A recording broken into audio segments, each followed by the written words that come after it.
But I want to suggest that not knowing the past, being ignorant about the history and how it brought us to this point, is actually dangerous for whites as well. Why? Well, think about it. If you are told that wherever you end up is all about your own effort, at least if you're a person of color, you sort of know that's special, right? Like people of color who know anything about their history know that it's way more complicated than that. For the last 8 years, as I've gone around the country doing this work, talking about race in America, and not just myself, other people who do this work as well, for the last 8 years, we have been having to convince people, particularly to convince white Americans, that the issue of race and racism was even something we had to talk about, right? Because people were convinced we didn't have to talk about it anymore because a black man was president. And of course, how can we have a racism problem when a black man is president? Which of course is not something we would say about sexism in Pakistan just because a woman, Benazir Bhutto, became the head of that country not once but twice. It's not something we would say about Great Britain just because Margaret Thatcher became the head of state on several occasions. It's not something we would say about Germany or Ireland or Israel or India or the Philippines, all of which have had female heads of state. We wouldn't say sexism was dead in those places. We wouldn't say misogyny and patriarchy had been eradicated there, but in this country, that is sort of what we said for 8 years about race and racism just because a man of color was in the White House.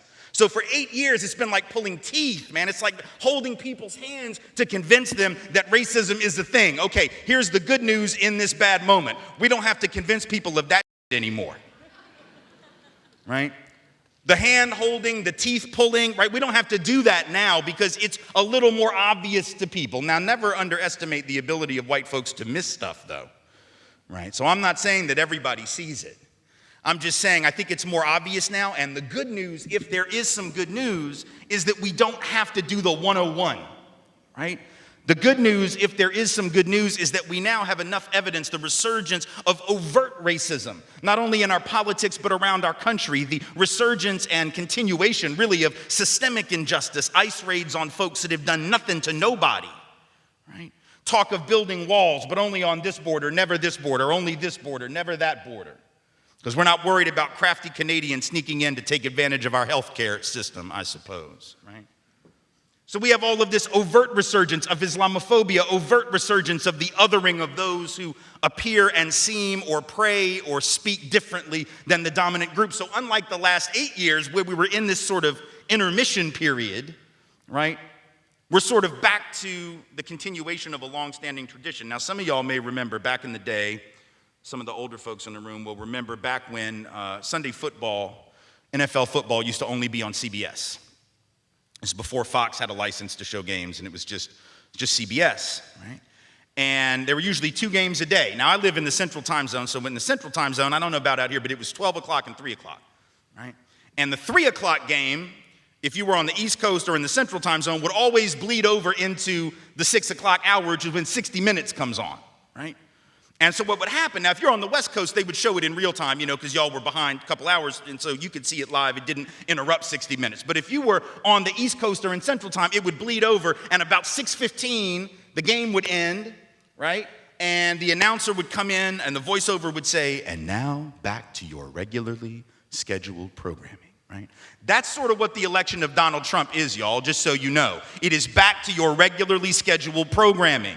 It's not something new. It's not a break with tradition. Folks that are tripping on the election of Donald Trump who act like somehow this is a deviation from America's norm, that this is somehow some unique, horrible break with the history of the country. No. The glitch was the 8 years of the Obama administration. This is back to your regularly scheduled programming. The history of politicians scapegoating black and brown folks, blaming them for problems that they didn't create, and then getting votes on the basis of that, that's not new. Donald Trump didn't create that, didn't invent that. That's been going on for 400 years, back to the colonial period, before we even were a country. So the first lesson is, don't assume that what's happened all of a sudden is a new thing. Don't be shocked by it. This is normal for America. Welcome to your country, right? Is what this really is all about. We have to start with that, and we have to understand the past and how the past connects to the present, so that we can understand this isn't a unique break with history. And the reason it's important, it's not just an academic point. If you want to fight injustice, you have to know the injustice that you're up against. And if you think that it's a new thing, if you think the monster in the room is new and unique, it becomes disempowering because you don't know how to fight that monster. If you understand that we've seen this monster before, that we've seen this movie before, that there's really nothing new about this, then you can take lessons from our history about how to resist and figure out how to do that again, you see? So we don't want to build up the monster into something bigger than it is. We don't want to underestimate it, but we also don't want to give it more power than it deserves. We have to dissect it, and we have to understand its continuity, not its unique rupture with the history of this country. So let's talk about that. We're going to take back our country, and we're going to make Israel great again. We're going to make America great again. We're going to make them both great again, greater than ever before. We are the party of common sense. I knew that once they had open borders, all of the countries, I didn't think about all over the world. I thought in South America, it's all over the world. Last week, a lot of people came in from the Congo, a big prison in the Congo in Africa. Welcome to the United States. They came in from the Congo. They came in from the Congo. They came in from the Congo. MAGA family, I was on TikTok Live, and a fellow Trump supporter said that all he needed was my vote. I'll never be part of the MAGA family. And that I'm black, I'll never be accepted, but he just got my vote. Nah, that's crazy. Like, I love MAGA Nation, I love the MAGA family, and that breaks my heart that someone would speak to me like that right after the election, that all I was a vote? Nah, I love all you guys, and I know most of you MAGA family members are not racist, and I love you guys, and I'll keep repping MAGA Nation, Trump 2024, but that really broke my heart that some guy would say that. Extremely heartbroken. It's amazing to me why we keep loving this country, and this country does not love us back, does not love us back, does not love us back. Let me say that again. The whole history of America is the history of rich white men telling not rich white people that their enemies are black and brown. It starts in the colonies of what would become the United States. Let's remember, during the colonial period, mid-1600s, there was no such thing as white people. I know some people who are now called white find that shocking, right? Because they think whiteness is real, right? But whiteness was created. Europeans didn't call themselves white. We didn't call ourselves white. We weren't all members of one big happy family. Are you kidding? Have you studied the history of Europe? The history of Europe was about killing each other. That's what we did in Europe. We just killed each other before we figured out there were other people to kill. We just killed each other, right? I mean, that was the history of Europe. The English hated the Irish, right? Northern Italians didn't even think that Southern Italians were Italians. The Germans hated everybody, and everybody hated their ass right back, right? There was no team called white, no race called white, but all of a sudden, in the middle of the 1600s, there was. Why? Why was it suddenly necessary to create this thing called the white race? Well, because rich people can count, that's why. And so rich folks looked around, the ones that owned all the land, you know, in the colonies, the colonial elite looked around and they realized something, that they were heavily outnumbered by African enslaved folks, by European indentured servants who were just one level above a slave, or other Europeans who weren't technically indentured servants, but they were still peasants, didn't have any money, didn't have any land, and they could do the math. They added it up and they were like, damn, we got to figure out a way to split these folks apart from one another or they're going to rise up and take our stuff, right?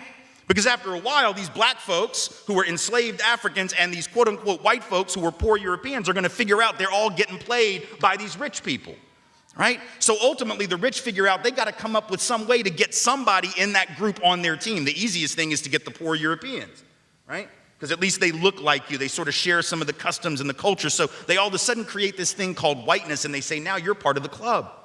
Now we're going to let you testify in court, enter into contracts, vote, at least if you're a man, own a little bit of land, at least if you're a man, right? And we're going to get rid of indentured servitude. No more of that because you're too good for that. And we're going to take the white men, now called white men, and put them on the slave patrol to keep black people in line.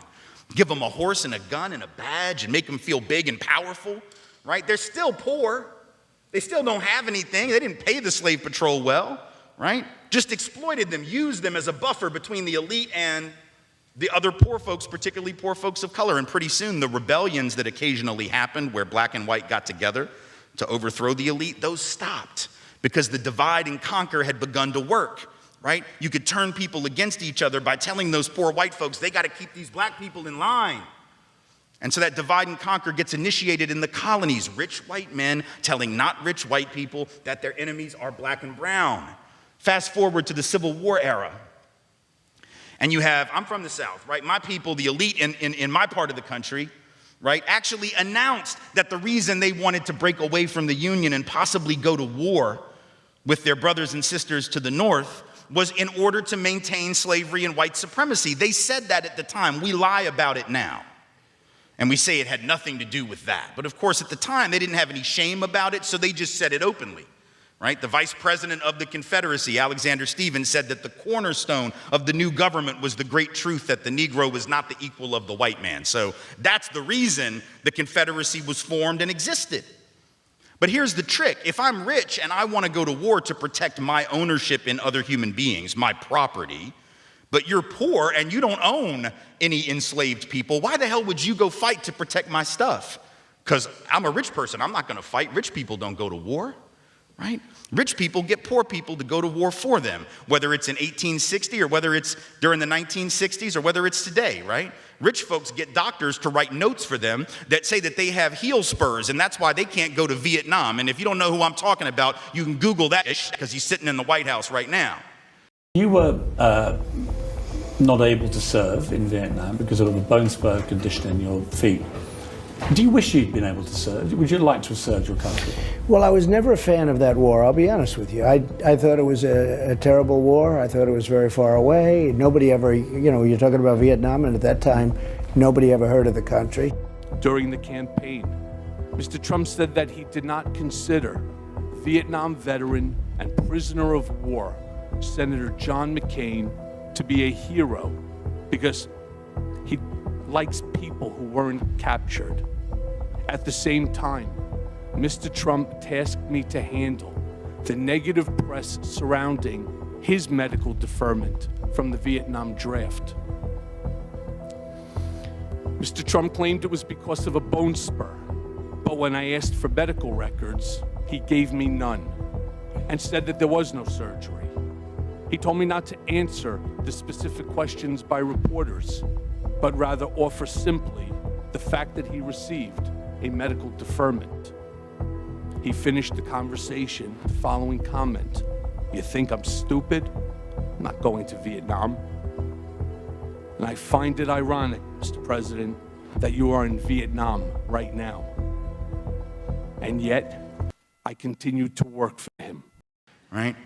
Oh, I can't go fight. I have heel spurs. Send some poor kids to do that for me, please. Right? So that's been a long-standing tradition.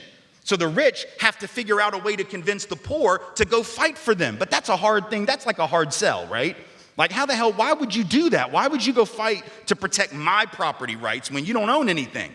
The only way you would do it is if that rich person comes to you and says, hey, listen, you gotta go fight because we gotta maintain our way of life, because if these people get free, they're gonna take your jobs. No, fool, they already got your job. That's how it works, right? Because if I'm white and I gotta charge you $1 a day to work on the farm, but you can get a black person to do it for nothing because you own them, guess who got the job? Free got the job, right? So in a sense, poor white folks would have been better off joining with black folks to overthrow the slave system. That would have raised the wage floor of all working people. But they got tricked by rich white men telling them that their enemies were black and brown. Fast forward to the 1930s.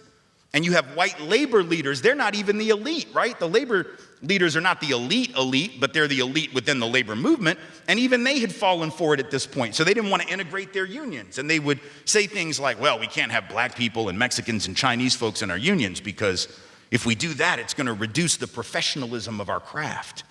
We have to maintain the integrity of our profession. No, fool, you need more people in the damn union is what you need. And if you don't let those folks in, guess what happens when you go out on strike?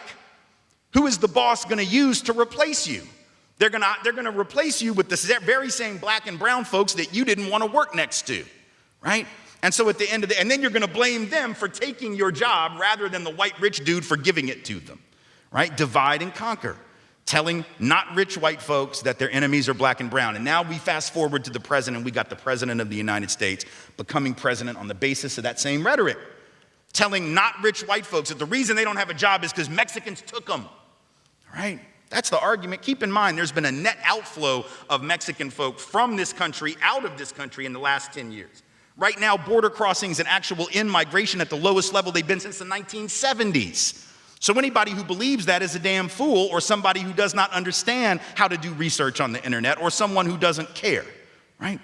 But he says the reason you don't have a job is those brown folks took them. I said, crime is at a level like we've never seen. It's rampant, it's rising. Okay, he interrupts me. I'm sorry, sir. Crime in this country has gone down. I said, you know, without looking at numbers, is there anybody in this room that think that crime has gone down? It's gone through the roof, and largely because of migrant crime. I mean, it's not only that. You know, in New York, you can't walk into a drugstore now. It's like you're in a prison of glass.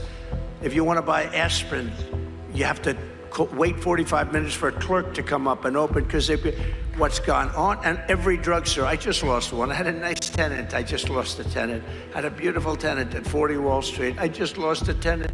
They opened a big chain drugstore. Big, beautiful chain. They opened, they were doing such great business. 40 Wall Street, right across from the stock exchange. They gave me notice. They said, we're going to have to close, because the shelves, the people walk in, they just take everything they want, they walk out of the store. What the hell is going on? See, we have to let the police do their job. And if they have to be extraordinarily rough. And you know the funny thing with all of that stuff, look at the department stores, same thing. They walk into you see these guys walking out with air conditioners, with refrigerators on their back, the craziest thing. And the police aren't allowed to do their job. They're told, if you do anything, you're gonna lose your pension, you're gonna lose your family, your house, your car. The police want to do it. The Border Patrol wants to do it. Border Patrol, they're incredible. They want to do it. They're not allowed to do it because the liberal left won't let them do it. The liberal left wants to destroy them, and they want to destroy our country. You know, if you had one day, like one real rough, nasty day with the drugstores as an example, where when they start walking out with, you know, she created something in San Francisco, $950 you're allowed to steal. Anything above that, you will be prosecuted. Well, it works out that the $950 is a misnomer, because you can steal whatever you want, you can go way above. But you'd see, originally you saw kids walk in with calculators. They were calculating. They didn't want to go over the $950. They're standing with calculators, adding it up. You know, these are smart people. They're not so stupid, but they have to be taught. Now, if you had one really violent day, like a guy like Mike Kelly, put him in charge, Congressman Kelly, put him in charge for one day. Mike, would you say, he's right here, he's a great congressman. Would you say, Mike, that if you were in charge, you would say, oh, please, don't touch them, don't touch them, let them rob your store. All these stores go out of business, right? They don't pay rent, then the city doesn't have, it's a chain of events that's so bad. One rough hour, and I mean real rough, the word will get out and it will end immediately. End immediately. You know, it'll end immediately.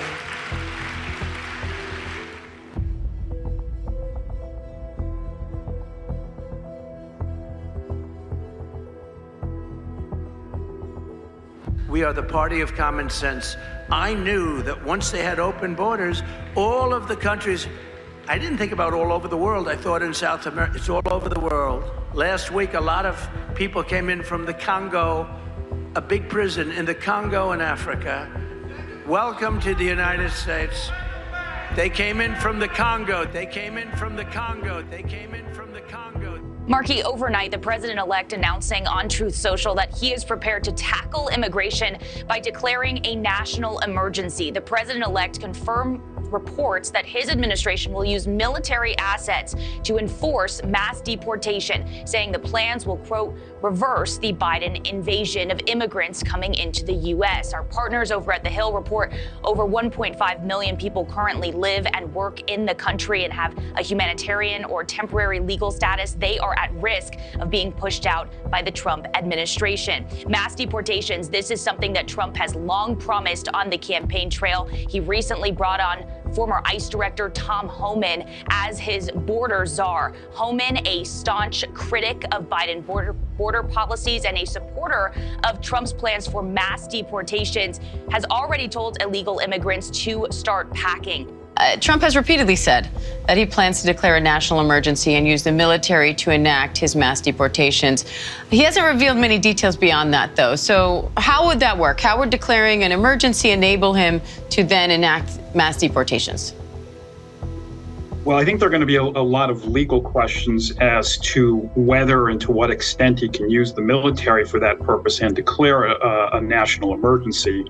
But I think the idea is to leverage resources that the military has to bolster what Immigration and Customs Enforcement and Department of Homeland Security more generally have. We do have to remember back to the experience of the first Trump administration. They attempted to use the National Guard. In fact, then Governor Kristi Noem sent the South Dakota National Guard to support border control efforts. And generally that is remembered as a sort of a non-entity in the sense that there really was not much that troops not trained in border control, not trained in immigration enforcement really could do to bolster those efforts. And so the question is, how is this time going to be different?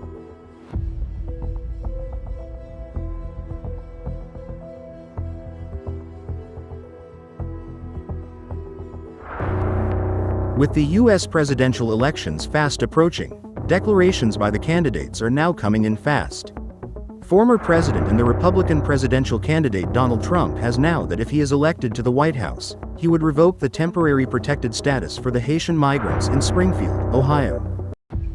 In Springfield, what's happening there is horrible. You have a beautiful community, 52,000 people, and about 30,000 people were put into that community rapidly, and the community is so nice and they want to be so politically correct. You have to remove the people. We cannot destroy our country. You had a beautiful, safe community. Everyone's in love with everybody. Everything was nice. It was like a picture community. And all of a sudden, in a short period of time, they have 32,000 more people in there. They are, in my opinion, it's not legal. It's not legal for anybody to do. It's not even on a human basis. It's not acceptable to the people that are there, and certainly to the people that are in Springfield. Springfield is such a beautiful place. Have you seen what's happened to it? It's been overrun. You can't do that to people. They have to be removed. Let's be clear what this is. Trump is saying he's going to deport legal immigrants. Furthermore, he added his intention to deport them. You have to remove the people, and you have to bring them back to their own country. They are, in my opinion, not legal, Trump said in an interview. On being asked if he would revoke the migrants' temporary protected status, the former president said, "Absolutely. I'd revoke it, and I'd bring them back to their country." Trump and his allies have left no stone unturned in spreading misinformation about the migrants residing in Springfield, who have been in the spotlight since Trump claimed, during his last presidential debate, that the Haitian migrants in Springfield were eating people's pets. What they have done to our country by allowing these millions and millions of people to come into our country, and look at what's happening to the towns all over the United States. And a lot of towns don't want to talk. It's not going to be Aurora or Springfield. A lot of towns don't want to talk about it because they're so embarrassed by it. In Springfield, they're eating the dogs, the people that came in. They're eating the cats. They're eating the pets of the people that live there. And this is what's happening in our country, and it's a shame. Recently, when pressed during an interview, Trump answered a question about what his plans were if Haiti refused to accept the migrants. They will, Trump said, without additional details. Well, they're going to receive them. They'll receive them. If I bring them back, they're going to receive them. During his last presidential tenure, Trump ensured that the Department of Homeland Security was strict and aggressive in refusing or ending the protected status given to those in need. In recent weeks, Trump has been continuously stoking anti-immigration sentiments through debunked conspiracy theories, like the one about migrants eating pets in Springfield. After the presidential debate and the pet claim by Trump, Springfield received numerous threats, according to the city's mayor, Rob Roode. Springfield's official website now states, in light of the anti-migrant sentiments, that approximately 12,000 to 15,000 immigrants live in Clark County, which has a population of around 136,000, and that Haitian immigrants are present there legally. Furthermore, Ohio Republican Governor Mike DeWine and other officials have criticized the rumors, deeming them false and detrimental to the community. On the contrary, the Haitian workers play a pivotal role in the city's economy, undertaking much-needed jobs. Let's be clear what this is. Trump is saying he's going to deport legal immigrants. What I'm trying to say to you is if we ever want to really tackle racism, classism, and sexism, we're going to have to interrogate the most fundamental beliefs of our country. The idea of meritocracy, rugged individualism, right? Because ultimately those kinds of beliefs leave us incapable of actually interrogating our world and understanding what's happening currently within it. And let me tell you why that's dangerous, right? See, here's the thing. It's very ironic, right, that mentality doesn't just hurt people of color, it actually hurts white folks. And this is what I want to conclude with because I want you to get this point. It's the most important point, perhaps. That's why I want to close with it. It's one thing to say that people of color are hurt by this system. That's obvious. And I could give you hours and hours of examples. I've already given you a few.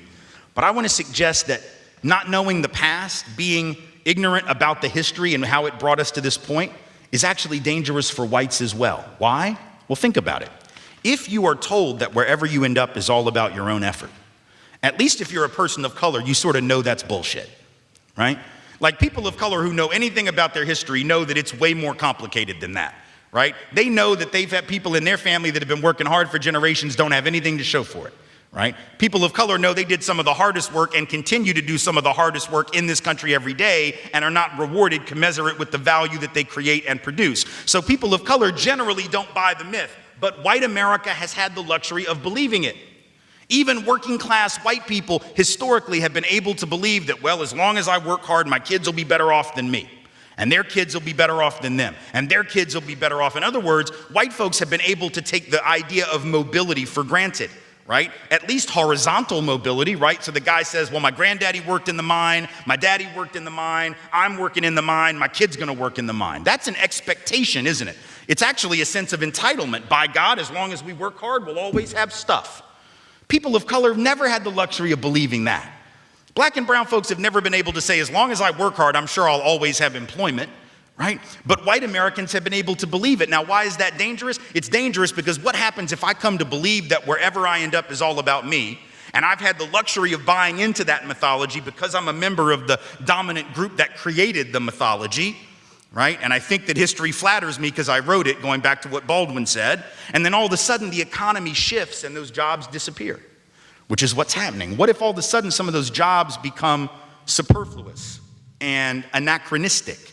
What happens if those assembly line jobs are moving to other countries because it's cheaper to do the work there? What happens if the guy that owns the coal mine discovers that it's cheaper to just blow the top off the mountain with dynamite to get the coal and not have to use as many coal miners, right? And then all of a sudden the coal jobs are going away because it's cheaper to get the coal in other ways than what you used to do. Now, if I'm a white guy that's always placed an emphasis on my own merit as the determiner of where I end up, and I'm struggling suddenly, if I've believed all my life that wherever I end up is all about me, and now I'm out of work for 26 weeks, 52 weeks, 99 weeks, as some were during the height of the recession a few years back, what do I do? Because now I'm internalizing shame, am I not? I'm internalizing blame because there's a voice in the back of my head that says, well, it's all your fault, remember, because wherever you end up is all about you. So if you're at the bottom, there must be something wrong with you. So what do I do with that shame and that pain? I have to deflect it, don't I?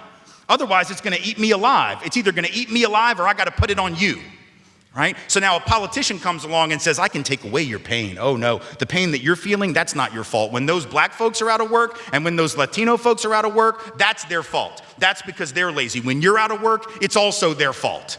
It's not about you, it's about them. So you go, oh good, and then you fall for it, right? But it doesn't really solve your problem to start scapegoating them. You're still dealing with that little voice in the back of your head, and then what happens? Well, think about this story you've all heard about, and I want to suggest this is deeply connected to whiteness and white supremacy and the system and history of white privilege. You've heard about the opioid crisis, right?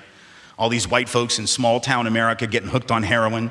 They started off with Oxy, right, because they got a prescription for some pain from a doctor, and then they got addicted. Now they're doing street heroin, right? And without all this sympathy, by the way, right? We're talking about, oh, the opioid crisis. We got to help these poor salt of the earth white people who are hooked on dope. My God.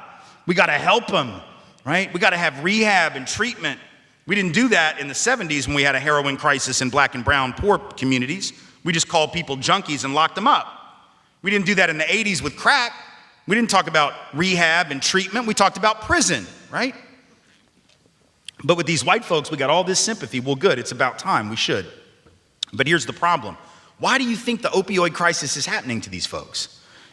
There was by the way, you may not have heard this, the biggest single correlated factor with support for Donald Trump in the election in a community by community sense was the number of people addicted to opiates in those communities. There was a one-to-one linear relationship between the degree of opiate addiction and the support levels for Donald Trump. Now, don't misunderstand. I'm not saying that you had to be high to vote for Donald Trump. That's not what I'm saying. That's not my argument, though it's a fascinating hypothesis that some scholars in the room might want to study. That's not my argument. My argument is that what was Donald Trump? He was basically a human opiate, right? He was an opiate in human form. He walks into the room and says, I can take away your pain, right? By showing you who's to blame for it. What is an opiate? An opiate is pharmacologically meant to do just one thing, block pain receptors. Right? That's all it does. It blocks pain receptors. And here's a guy that comes along and says, I can block your pain receptivity by blaming these folks and letting you scapegoat them. The problem is opiates and Donald Trump as a human one don't actually solve the problem, right? If you got a crushed disc in your back and they put you on opiates to kill the pain, that's not going to fix your back. It's just going to get you through the really bad moments. If you have cancer and they put you on morphine or something to deal with the pain or some opiate to deal with the pain, that doesn't cure your cancer. It just gets you through the worst moments of it. Right? The same is true with all the supposed solutions that this president is pushing as a form of political opioid, right? But why are these folks doing it? Think about it for a second. There's a study that came out 2 years ago from Princeton, and it found a really interesting fact. From 1999 to 2013, there was this huge spike in death rates among one group of Americans only, and that was white, middle-aged, non-college educated working class people. Middle-aged, non-college educated working class whites saw this huge increase in death rates, 200,000 additional deaths compared to what we would have expected, because normally in an industrial economy like ours, the death rates are always going down because, the place is getting healthier and usually wealthier, and unless there's a famine or a natural disaster, the rates are normally going in a good direction. And they continued to do that for black folks, they continued to do that for Latinx folks, they continued to do that for Asian Americans, they continued to do that for wealthy whites, and even whites that weren't necessarily wealthy but had a college degree and some sense of, hope for the future. It was just this one group that saw this seemingly inexplicable rise. And when that happened, there was a really interesting reaction. There's a conservative columnist for the New York Times who wrote about it and said, so much for white privilege. Look at these white people, they're dying. How can you say white people have privilege and advantage? They're the ones dying. And by the way, they were dying from opioid overdoses, heavy drinking, and suicide. That was the three main contributors to that death spiral, right? So how can you say there's privilege? These folks are killing themselves. Right? But actually, I think that was proof of a system of privilege, but a proof of a system of privilege that had finally started to let them down and they didn't know what to do with it, right? Because if I tell you all of your life that all you got to do is work hard and you'll make it, and suddenly you're not, and you have expectations that are up here, but the fulfillment is only about right here, what are you going to do? You don't know what to do with that pain. On the other hand, if I'm a person of color, I always knew that to get up here, I was going to have to hustle and grind. Right? That I always knew getting to a 7 or better on the 1 to 10 scale was going to take a hell of a lot of work. So if I'm a person of color and I'm already at a 5.5, I might be like, well, all right then. Things are looking up. But if I'm white and you told me I was going to have an 8 or a 9 or a 10, if I just worked hard and did everything and played by the rules, and now I'm only at a 5.5, oh, hell no. 5.5 wasn't meant for me. That was meant for those people. Now I can't handle it. So I either got to take it out on you or I take it out on myself. What I'm trying to say is that a system of inequality, which usually has worked for white people, has set us up and created a mentality of expectation and entitlement that can't always be fulfilled. Right? A couple years back during the recession, Newsweek did a cover story about all these executives who'd lost their jobs, because it didn't just hit working class folks. A lot of middle management and even executives were getting laid off. They had this story about this white guy, right? He was interviewed and he's talking about how he lost his job as the chief financial officer at some company.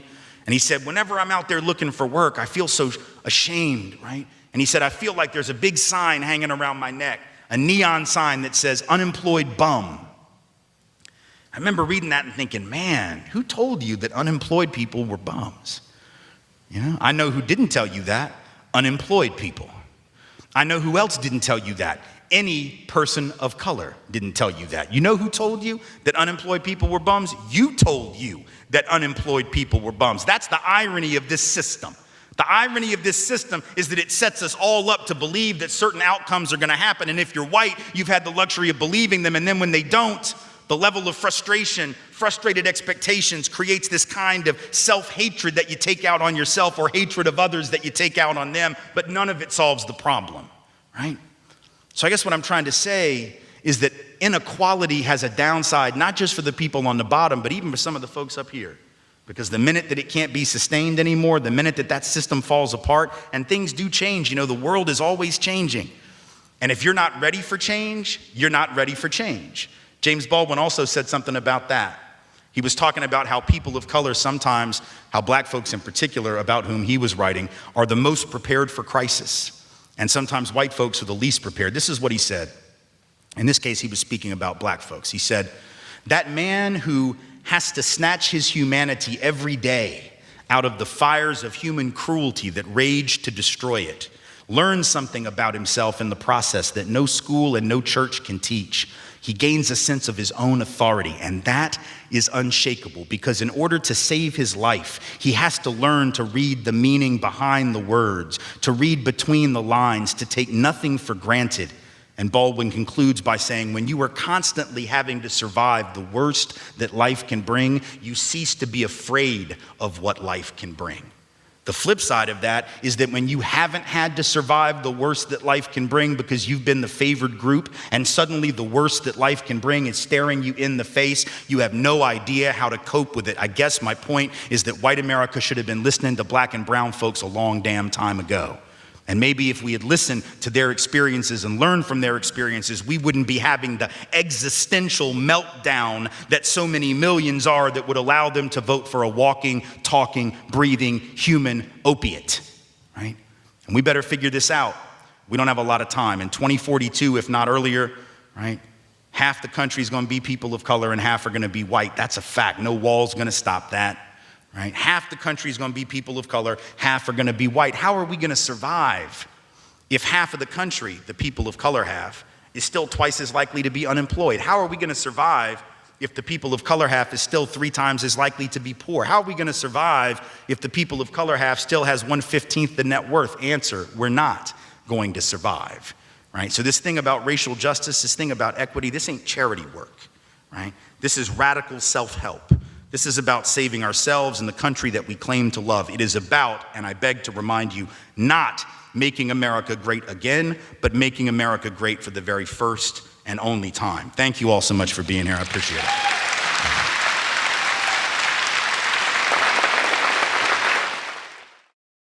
What's your thoughts? Please be respectful with your comments. Also, please click the like, click the notification bell, and subscribe to this channel.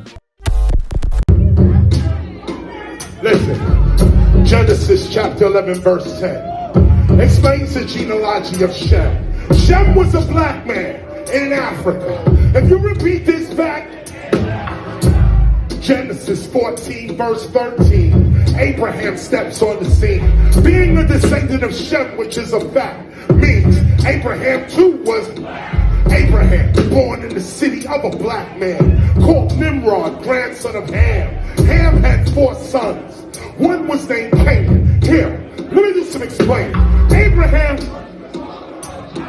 Isaac was Jacob had 12 sons. For real, and these were the children of Israel, according to Genesis chapter 10. These were the children of Israel, according to Genesis chapter 10. These were the children of Israel, according to Genesis chapter 10.